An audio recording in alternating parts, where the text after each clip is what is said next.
আসসালামু আলাইকুম ওয়েদার নিউজে সকলকে স্বাগতম। 15 জুলাই রোজ বুধবার বাংলাদেশের বেশ কিছু জেলায় ভয়াবহ ঝড় বৃষ্টি, ঘূর্ণিঝড়, নিম্নচাপ এবং বজ্রবৃষ্টি হওয়ার সম্ভাবনা রয়েছে। এই মুহূর্তে আমাদেরকে জানিয়েছেন আবহাওয়া দপ্তর এগুলি জেলাতে টানা 105 ঘন্টা নিম্নচাপ হওয়ার সম্ভাবনা রয়েছে।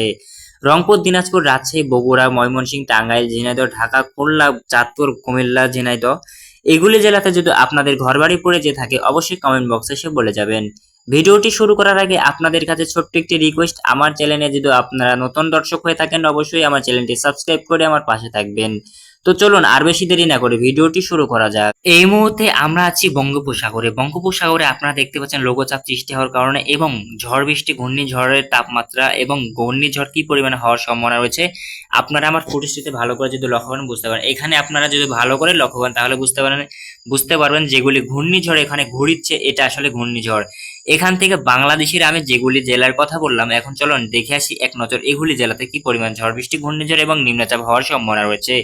আমরা এখন আছি রাজশাহী, ময়মনসিংহ, ঢাকা এবং বগুড়া সহ চট্টগ্রাম এগুলি জেলাতে ভয়াবহ ঝড় বৃষ্টি, ঘূর্ণিঝড় এবং কালো মেঘ আকার ধারণ করে থাকবে। সেটা আপনারা ভিডিওর দিকে লক্ষ্য করলেই বুঝতে পারবেন। এখন আমরা সরাসরি এক নজর দেখে আসি রাজশাহীতে আগামী 15 জুলাই রোজ বুধবার কি পরিমাণ ঝড় বৃষ্টি, ঘূর্ণিঝড় থাকার সম্ভাবনা রয়েছে। এখন আমরা সকাল 6টা থেকে 15 জুলাই সকাল 6টা থেকে 16 জুলাই 17 জুলাই পর্যন্ত বৃষ্টি এবং ঝড় বৃষ্টি, ঘূর্ণিঝড়, নিম্নচাপ হওয়ার সম্ভাবনা রয়েছে। এই সাথে আমরা আরো দেখতে পাচ্ছি রাজশাহী, ঢাকা, ময়মনসিংহ, সিলেট এবং বাংলাদেশের বগুড়া, খুলনা এগুলি জেলাতে, চাঁদপুর, কুমিল্লা, ঝিনাইদহ এগুলি জেলাতেও ভয়াবহ ঝড় বৃষ্টি, ঘূর্ণিঝড় এবং নিম্নচাপ হওয়ার সম্ভাবনা রয়েছে।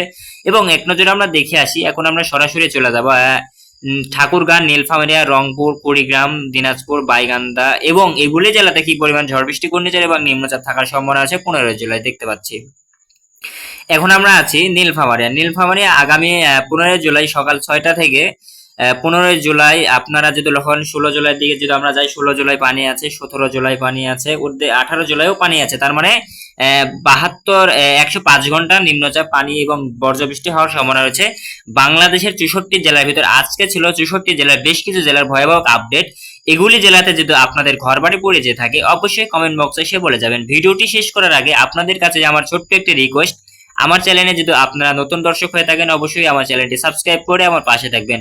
আজকের ভিডিও বাংলাদেশের বেশ কিছু জেলার ভিতর এই যেই কয়টি জেলার কথা বললাম এই কয়টি জেলাতে যদি আপনাদের ঘরবাড়ি পড়ে যেয়ে থাকে অবশ্যই কমেন্ট করতে কিন্তু কখনোই ভুলবেন না। আজকের ভিডিও এই পর্যন্ত ছিল। সবাই সুস্থ থাকবেন, ভালো থাকবেন। সবাইকে ধন্যবাদ ভিডিওটি লাস্ট পর্যন্ত দেখার জন্য।